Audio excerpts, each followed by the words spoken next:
Good morning, children. Welcome back to the social science class.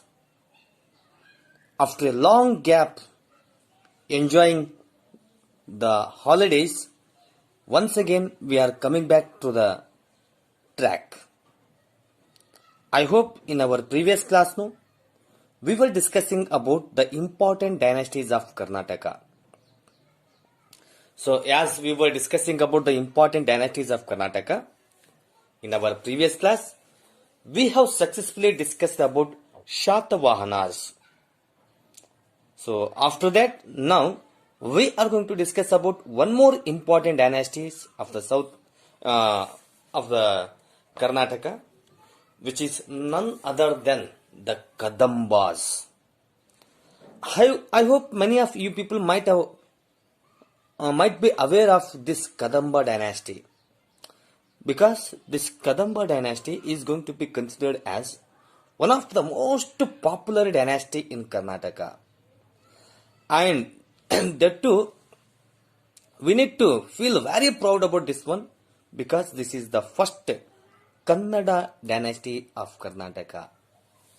So, during the Kadambas, the official language used to be the Kannada. So, as we are the Kannadigas, we need to feel very proud about the Kadamba dynasty. After the Shatavahanas, Kadambas prospered in the northeast Karnataka.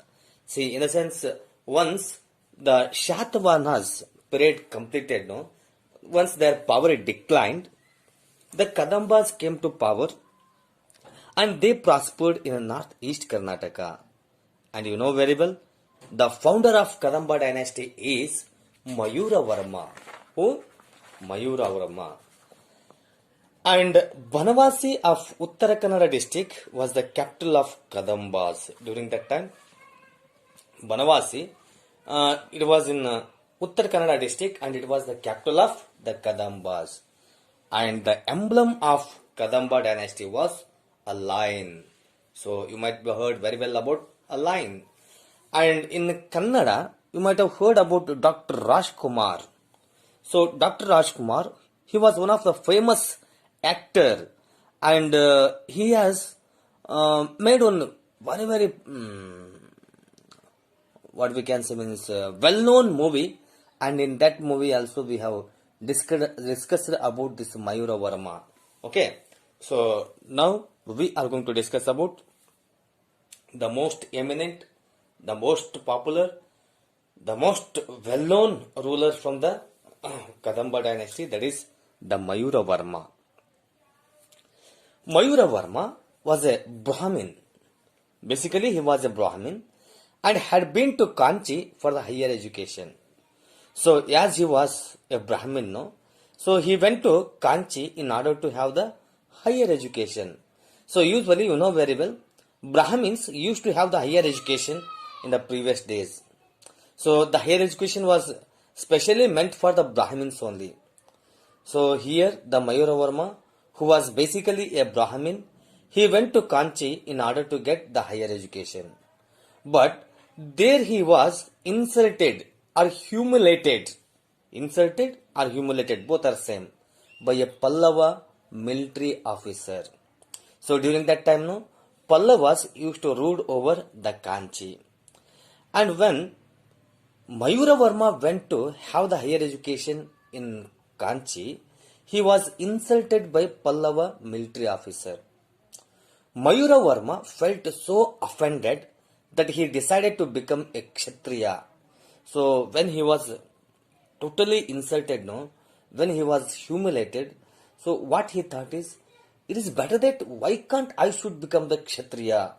And he decided himself. So then and there itself he decided, and he wanted to become the Kshatriya.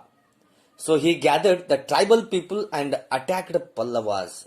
So during that time, the tribal peoples, those who were there in that area, so he gathered all the tribal people, and with the help of the tribal people, he attacked over the Pallavas. Who? That is the Mayuravarma. So Mayuravarma, he attacked over the Pallavas. Finally, the king of Pallavas accepted Mayuravarma as king and gave away many places of Karnataka to him to rule. So now, when Mayuravarma, with the help of these tribals, attacked over the Pallava king, so finally Pallava king was supposed to accept Mayuravarma as a king, and he gave many of the places of Karnataka to rule Mayuravarma. So now officially Mayuravarma became the ruler. So Mayuravarma got the Chandravalli lake repaired near Chitradurga.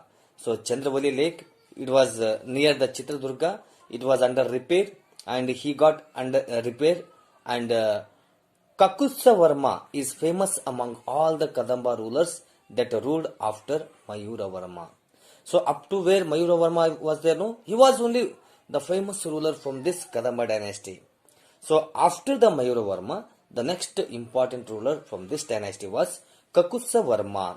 Okay, and Halmidi inscription belongs to this his region. So it's very important. You know very well in history. This Halmidi inscription is there. No, it is very popular. For your kind information, in future, if you are going to write any competitive exams also, there you are going to get the questions based on this Halmidi inscription. So this Halmidi inscription, actually it was written in Kannada, and it was in the region of Mayuravarma. Okay, this is first known inscription in Kannada till now. So now also it is going to be known as the first known inscription, especially in Kannada language. So it is said that Kakusavarma had marital relationship with the Guptas of North India. So after the Mayuravarma, the Kakusavarma came to power now. He was having marital relationship with the Guptas of North India. So you can understand how powerful the Kakusavarma was also. And it was possible for him to have the marital relationship with the Guptas of North India. Okay. So now we are going to discuss about some of the important contributions of Kadambas towards the religion, literature and education, and architecture also. First, we are going to discuss about the religion. What were the contributions of Kadambas towards the religion? They were Shaivas and worshipped Praneshwara of Talagunda as well as Madhukeshwara of Banavasi. See, actually, these Kadambas were there, no? They were Shaivas. And as a result, they worshipped Praneshwara of Talagunda as well as Madhukeshwara of Banavasi. Praneshwara Linga of Talagunda is the most ancient Sivalinga of Karnataka.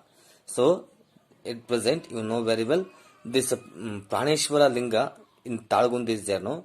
It is one of the ancient in the sense old and very famous Sivalinga of Karnataka. Kadambas respected Buddhism and Vaishnava religion. In the sense, they were having tolerance towards the religion. They even respected the Jainism as well as the Buddhism also. Thereby established religious tolerance. So they were having a very good religious tolerance towards all the religions. And at the same time, let us see some of the contributions of Kadambas towards the literature as well as the education. Prakrit, Sanskrit, and Kannada were used during the period of Kadambas. Prakrit, Sanskrit, as well as the Kannada. So Kannada was only a spoken language and was gradually developed into a literary language. So during that time, Kannada actually it was just a spoken language. So slowly what happened, you see, this Kannada language also developed into a literary language. Now at present you know very well, Kannada language is also going to be considered as one of the most popular language and Shastriya language. Okay. And next you see, this change can be seen in Halmidi inscription. See, as I said you, the Halmidi inscription, now also it is going to be known as the first Kannada inscription available in India. Okay. So, that change can be seen in the Halmidi inscription. Agraharas and Ghatakasthanas were educational centers. Okay. So, Talagunda was a famous Agrahara and Kanchi was a famous Gatikasthana. See, these Gatikasthana as well as the Agraharas were there, no? They were the centers of education. And Talagunda, it was a famous Agrahara as well as Kanchi was a famous Gatikasthana. Okay. And next we are going to discuss about the architecture also. Jaina Basadi of Halasi, Shankaradeva temple of Banavasi are the famous construction of Kadambas and depict their architectural style. Now also, if you happen to visit these places, that is the Banavasi and that is the Shankaradeva temple of Banavasi as well as the Jaina Basidi of Halsi, you will come to know the architectural style of Kadambas. So this is about the Kadambas. Okay. So the next period, no, we are going to discuss about the Gangas. Okay. So till to that, bye. See you.